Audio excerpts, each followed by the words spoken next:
అందరికీ శుభోదయం అండి. ఈ మార్గశిర మాసంలో పొద్దున సూర్యోదయానికి ముందరే పూజ ముగించుకుని ధనుస్సు అని చేస్తారు కదండి. స్వామివారికి పులిహోర, దద్దోజనం, లేకపోతే చక్కెర పొంగలి, అన్నపరమాన్నం, లేకపోతే రవ్వ కేసరి, ఇట్లా రకరకాల ప్రసాదాలు ఉన్నాయండి. రోజుకు 1-2 ప్రసాదాలు చేసి నివేదన చేసి అందరూ తింటారు. ఇది మా అన్నయ్య గారి ఇంట్లో ఈరోజు ఈ ధనుస్సు చేయడం జరిగిందండి. మా అన్నయ్య గారి ఇంట్లో ఈ చుట్టూత వేప చెట్లు, అరటి చెట్లు, తర్వాత ఉసిరి చెట్లు, మామిడి చెట్లు ఇలా ఉంటాయండి. మధ్యలో ఇల్లు ఉంటుంది. ఈ వేప చెట్ల నుంచి వచ్చే గాలి ఎంతో చల్లటి గాలి, చాలా ఆహ్లాదకరమైన వాతావరణం. మా అమ్మగారు ఇక్కడ ధనుస్సు చేయాలి ఇక్కడ అని చెప్పినని సంకల్పం చేశారు. ఎలాగంటే మామూలుగా మనం ఉపయోగించే ఎలక్ట్రిక్ స్టవ్ కానీ లేకపోతే గ్యాస్ స్టవ్ కానీ కాకుండా కట్టెల పొయ్యి మీద చేయాలి అనేది ఆవిడ సంకల్పం. మా అన్నయ్య ఇలాంటి వాటి మీద బాగా ఇంట్రెస్ట్ చూపిస్తాడు. ఇలా కుంపటి గ్రిల్ లాగా ఉన్నది వేసి ఒక పొయ్యి, ఒకటేమో కట్టెల పొయ్యి, ఇలా స్టాండర్డ్గా వేసి పెట్టారు ఇంట్లో. మామూలుగా గ్యాస్ స్టవ్ ఉన్నా కూడా ఇవి అలా వేసి పెట్టారండి, ఎప్పుడు రెడీగా ఉండేలాగా. ఈ బిస్కెట్స్ ఏమో ఉడతలు, పక్షులు వచ్చి తినడానికి ఒక గట్టు మీద ఎప్పుడూ అలా ఉంచుతారు. అంటే నేచర్కి పాపం అవన్నీ వస్తాయి కదా, కొంచెం మంచినీళ్ళు పెట్టడం, లేకపోతే ఆ బిస్కెట్లన్నీ రెడీగా పెట్టడం, అలా పెడితే అవి తింటూ ఉంటాయి. మా అమ్మగారు ఎక్కడున్నా కూడా ఆవిడ ఒక ఇది అలా మెయింటైన్ చేస్తూ ఉంటారు ఎప్పుడు. ఈ వేప చెట్లు ఉన్నాయి కదండి, వీటి మీద ఎన్ని ఉడతలు అటు ఇటు దూకుతూ ఎంత హ్యాపీగా ఆడుకుంటున్నాయి. నేను చూసినప్పుడు చెట్టు నిండా ఉన్నాయండి. ఆ వీడియో తీద్దాము అని స్టార్ట్ చేసేటప్పటికి అన్నీ ఎక్కడొక్కడ సర్దుకున్నాయి. ఎలా తెలిసిందో వాళ్ళకి, వాటికి 1-2 కనిపించినవి వీడియోలో కనిపిస్తున్నాయి అన్నమాట. అసలు చెట్టు నిండా అలాగ తిరుగుతున్నప్పుడు ఈసారి ఎప్పుడైనా నాకు కుదిరితే తీసి మళ్ళీ పెడతాను. ఇప్పుడు ఈరోజు ఇదంతా బయట వాతావరణం అండి. ఇంట్లో ఆ పొయ్యి మీద అన్నం వండి పులిహోర చేసి దద్దోజనం చేసి ఈరోజు ధనుస్సు చేయడం జరిగింది. ఈ కట్టెల పొయ్యి మీద వంట చేస్తే ఎంత విశిష్టత, ఎంత విశేషమైన ఆరోగ్య ఫలితాలు ఉన్నాయని మా అమ్మగారు ఎప్పుడూ చెప్తూ ఉంటారు. అది ఎంతో మంచిది ఆరోగ్యానికి. మనం ఆ పద్ధతులన్నీ మనం వదిలేసాము. కనీసం ఎప్పుడైనా పండగల టైంలోనైనా మన ప్రతి వాళ్ళు అలాగ పెట్టుకుని చేయాలి అని ఆవిడ చెప్తూ ఉంటారు. నిజానికి స్టవ్ మీద చేసిన దానికంటే కూడా కట్టెల పొయ్యి మీద చేసింది అసలు ఆ టేస్ట్ వేరే అండి. అసలు తిని తీరాలి.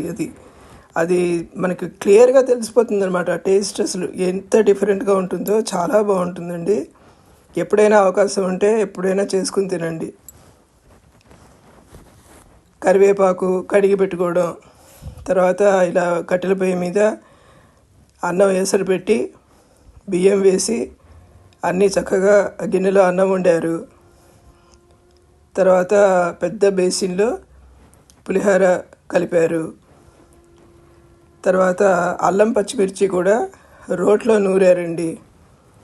రోట్లో నూరి ఆ అల్లం పచ్చిమిర్చి ముద్ద పెరుగులో కలిపారన్నమాట. కలిపి తిరగమాత పెట్టారు. ఒక గిన్నెలో అన్నం వండారు. ఇగో మా అమ్మగారే కలిపారు ఇది పులిహోర. తర్వాత మేము ఫుల్గా పైనుంచి కింద వరకు అంతా కలిపామనుకోండి. బట్ డైరెక్షన్ మాత్రం అమ్మదే. మా అన్నయ్య సహాయంతో మా అన్నయ్య, అమ్మ కలిపి ఇంత పని చేశారు. చేశారు.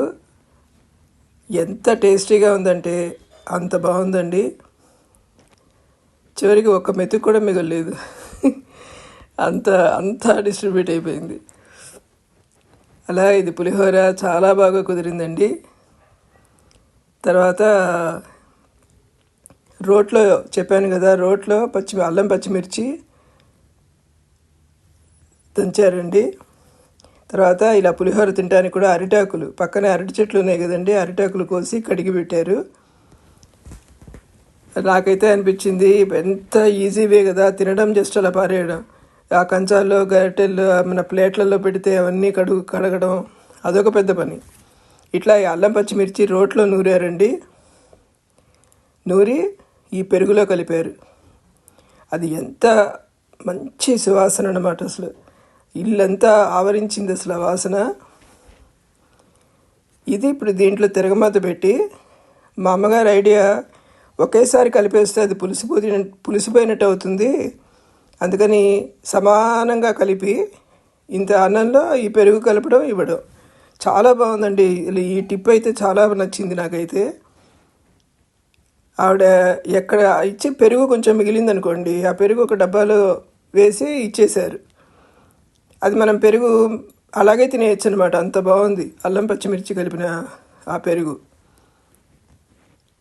సో ఈ ఐడియా అయితే నాకు చాలా నచ్చిందండి. అన్నమును పెరుగు సపరేట్గా పెట్టి పెరుగు అన్నీ కలపాలన్నమాట. కలిపి ఎవరికి వాళ్ళకి కలిపిచ్చారు. అది చాలా నచ్చింది నాకైతే. ఇది దద్దోజనం అండి. ఇవాళ ప్రసాదాలు పులిహోర, దద్దోజనం పొయ్యి మీద చేశారనమాట. అట్లాగే ధనుస్సు చేయడం జరిగింది. ఈరోజు మా తాతయ్య గారి పుట్టినరోజు కూడానండి. 130 సంవత్సరాలు నిండినటి ఆయనకి. ఆయన పుట్టినరోజు సందర్భంగా, ధనుస్సు సందర్భంగా మా అమ్మగారు, మా అన్నయ్య సహాయం, మనవడి సహాయం తీసుకుని ఇంత బాగా చేశారండి. Thank you very much for watching my video. మీకు నచ్చితే like and subscribe please. Thank you.